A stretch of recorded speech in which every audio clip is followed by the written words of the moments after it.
Are you sometimes puzzled by the order in which you need to list your different CPT codes, which goes first, which goes second, which ones maybe don't matter? Well, getting the sequence right is crucial for accurate medical coding for proper reimbursement and for avoiding certain claim denials, not to mention passing some of those questions on your CPC exam. So, in today's video, I'm going to break down the essential CPT sequencing rules and provide you some of the knowledge and confidence to do this with precision. So let's dive in. Today's video is sponsored by Select Coder, but more on them in just a minute. If you're new here, I'm Victoria. I'm a medical coder, auditor, educator, and content creator. And on my channel, I provide tips, tricks, and tutorials to help you be successful in a medical coding career, including things like how to sequence for CPT, career tips, how to advance in this career. But today I want to talk exclusively about sequencing and CPT. Now, I probably will make some other videos discussing ICD-10-CM.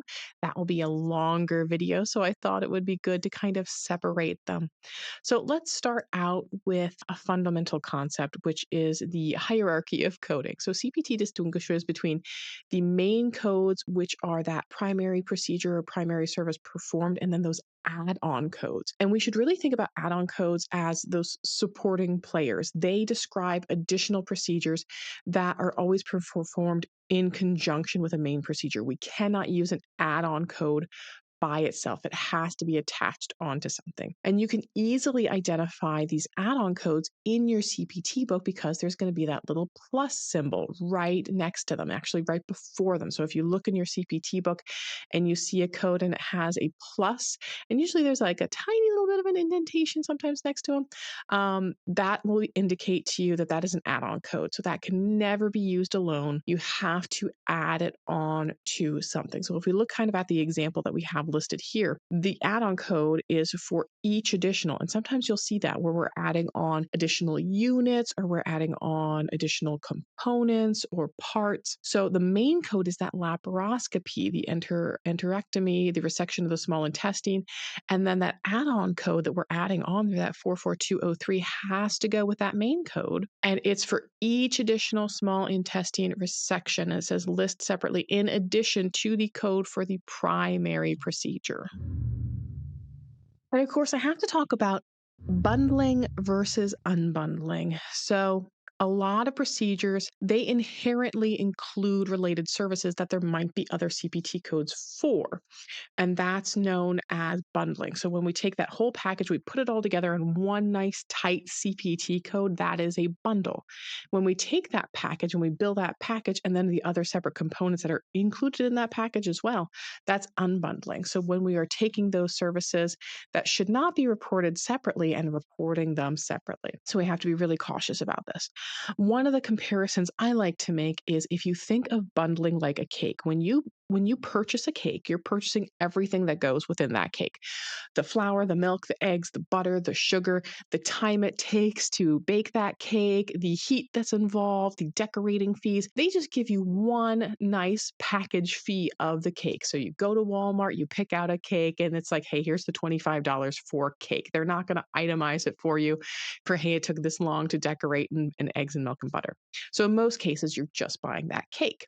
It wouldn't make sense if we were billing you the cake and flour and eggs and sugar. Now, are there some particular instances where you might be buying a cake and also buying butter? Yeah, I mean, technically you could go to the Walmart checkout and buy a cake and buy butter, but that's kind of an unusual instance. It's not that we're going to buy the cake usually and all of the ingredients that go out in the cake. So there may be some instances, and we may see that in medical coding too, where we see, hey, here's this nice bundled package. Oh yeah, I know this is a component of it, but this part, this extra little add-on was actually totally separate. So we see that in medical coding and in CPT coding as well. So usually we have that nice tight package of everything that's included, even with surgeries like our preoperative care, our postoperative care. So if you get like a laceration repair, that suture removal with that same provider is typically included, but there are nuances. We might bill that out separately if it's something like maybe a different provider did it, or there was something else going on that wasn't typical. So I just wanted to kind of bring that in there because we're going to talk about modifiers and kind of how those come into the sequencing considerations as well. Separate procedures. So you'll notice that some CPT codes are labeled as a separate procedure. You'll see it highlighted here on the slide, the separate procedure. And that means that under normal circumstances, that procedure is considered part of a more comprehensive service. But again, there are instances where that separate procedure could be reported on its own. So, for example, if it truly is the only procedure performed, or if it's clearly distinct and unrelated from the other main procedure, maybe if there's like an anatomical kind of difference, maybe one whole procedure was performed on the right side, and then we have the separate procedure that maybe was done on a separate location. So, in those cases, we might need to append a modifier like modifier 59 to indicate its distinct nature. Now, when a patient undergoes multiple procedures in the same day, the general rule is to list the most significant, or sometimes people will say the most complex procedure first. How do we determine that significance? Well, in most cases, it's RVU order. So the procedure with the highest RVU, or what we call relative value unit, and this is this magic number that is made up that goes, oh yeah, this is like the complexity level of these procedures, how much work goes into them. Using a simple example, if you're having open heart surgery, that's going to be a lot of relative value units. It might be like 30 or 40 relative value units. But if you're doing something like a mole removal on your arm, that might be like 1.2 RVU, right? So the higher the RVU, usually the higher the reimbursement is. Typically, the reason that we have that higher RVU first listed on the claim, when we want to sequence that first, is because of reimbursement. A lot of insurances will reimburse based off of RVU, but then when we have multiple procedures, they reduce those fees. So we want that very first highest RVU one that they're probably going to pay the most for sequenced first, followed by the ones that are lower RVUs. So let's say we have an insurance that they say, hey, the first one listed will pay 100% of that. Maybe the second one, though, they're only going to pay 70% or 50%. And then some, they're like, hey, anything after like the third line, we're not even going to pay anything. So we want to make sure that things are sequenced appropriately so that we get reimbursed the most amount. Because any any excuse the insurance has to not have to pay us as much, they'll do that. So if we have a $2 procedure on line one and a $500 procedure on line two, they're going to pay us 100% of the $2 procedure and then maybe half of that lesser procedure that costs more. Now, one of the things I will tell you though, is that it's very easy with certain tools to figure out the sequencing. Now, you may not have access to this for the CPC exam, and I'll talk about that though in a minute. But if you want to be able to do these great sequencings like I do, let me tell you about how I was able to just easily plug these in and find out all of the bundling, find out all of the RVUs, what order to put them in, what modifiers I might want to put on them by using this great tool called SelectCoder. SelectCoder is an online coding resource that provides all the decision-making information you need to quickly and accurately code these claims. And a lot of people love it because it is so easy to use and find what you need. Actually, 97% of users say that it helps them code more accurately and reduce those annoying denials. And it's powered by the official coding guidelines. So you'll receive access to weekly Part B news publications and specialty coding articles, along with thousands of coding and billing tips and the plain English descriptions of procedures and diagnoses. So you can search modifiers, you can search ICD-10-CM, you can search CPT, HCPCS codes in a single search field, and it provides easy to navigate results. SelectCoder streamlines your coding workflow. So the CCI validation tool reveals clear bundling results, which might identify conflicts or alert you to modifiers that could allow unbundling or reveal medically unlikely edits. And the NCD and LCD policies enable you to verify medical necessity with the most current Part A, Part B, and DME coverage results based on your location.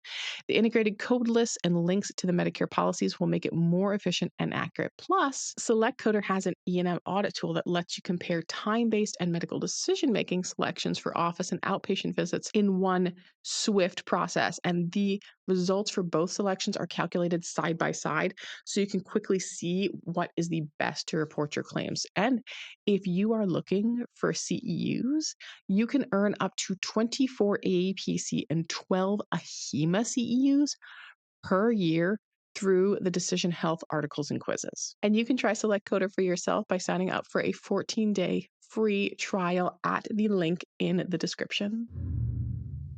Now, I talked a little bit about modifiers and how those can play into sequencing. And one of the most common modifiers related to sequencing is the 51 modifier. And that signifies that multiple procedures were performed during the same surgical session. And generally, you'll append this to the secondary. So it could be line 2, 3, 4, 5, etc. Those procedures. However, it's really important to remember that payer rules can vary. So always check specific guidelines when if they require the 51 modifier. I will tell you that a lot of the Medicare information that's out there, what they say is like, that's an internal modifier. Please don't put that on because that's for us to kind of worry about. And honestly, when you put a 51 modifier on it, it's almost like it triggers to the insurance company, like, hey, don't forget to reduce our payment. So we practice it when we're doing our certification exams. But what I'll say is what you may experience real world is a lot of the insurance companies don't even want you to bother with the 51s. They know what procedures to pay you less on. You don't have to alert them. But when you're looking as far as official coding guidelines, when we're coding for the CPC exam, make sure you're looking for those 51 modifiers unless it has one of those little busters that says it's modifier 51 exempt, and you don't have to put the 51 modifier on it. And add-on codes do not get the 51 modifier as well. Now, modifier 59 is a pretty significant one as well. And that one tells you that this procedure was distinct or independent from other services that were performed on the same day. And that distinction can arise for several reasons. It could be because the procedure was performed during different sessions, they were done because they were different surgeries, they were on different anatomical sites or organ systems, they required separate incisions or different excisions, and it simply just was a distinct service. It was totally separate and not something that's normally included in that other code. So let's say, for example, a patient has a fall and they injure their wrist, and during the fall they also scrape their knee. So they need a fracture repair of the wrist and a laceration repair of the knee. Well, typically closures are included in surgeries, but in this case it would be a separate area. So it wasn't the same as the closure that maybe they're going to do on this wrist repair. It's going to be a totally separate area. So in that case, we might be doing a modifier differentiation like a modifier 59 or one of the X modifiers for Medicare that says, hey, this is separate and it should be reimbursed separately because this isn't the same area. Now, while modifier 51 and 59 are pretty important for general sequencing, there's some other modifiers that might come into play. 50, that's for our bilateral procedures. So we're performing that same CPT code on the right and left sides. We have 25, significant separately identifiable E&M on the same day as a procedure or service. And that's used when we have an E&M service with other minor procedures. To a lesser extent, we have 76 and 77. So that's when we're doing some repeat procedures. But we also kind of have to consider if we are doing an E&M service on the same day as a minor procedure. So if we have an E&M and that E&M is significant and it's separately identifiable from the usual preoperative and postoperative care, we can report it in addition to the procedure code. So in that case, that 25 modifier goes on that E&M service. So it would be like 99213 with the 25 modifier or 99222 with the 25 modifier. So the 25 always goes on the E&M service. It's also a good idea, but not necessarily a requirement to have different diagnoses. Let's say, for example, we have this patient, they're coming in for treatment of their diabetes and their hypertension, and they meet all of the criteria for a 99214. But while they're there, they are like, hey, I have some skin tags. Can you remove them for me? So we're going to have this 99214. And then we're also going to have this 11200 for the skin tags. So we're going to attach that diabetes and the hypertension diagnosis codes to the E&M service, attach the 25 modifier, and then we're going to have that skin tag removal CPT code, and we should assign the skin tag diagnoses to that CPT code. So making sure that we're assigning the right diagnoses to the right procedure. It's not necessarily required that you have to do that, but it does make things a little bit more cut and dry, and it looks a lot better to insurance to say, hey, we're not double dipping here because there's totally separate diagnoses.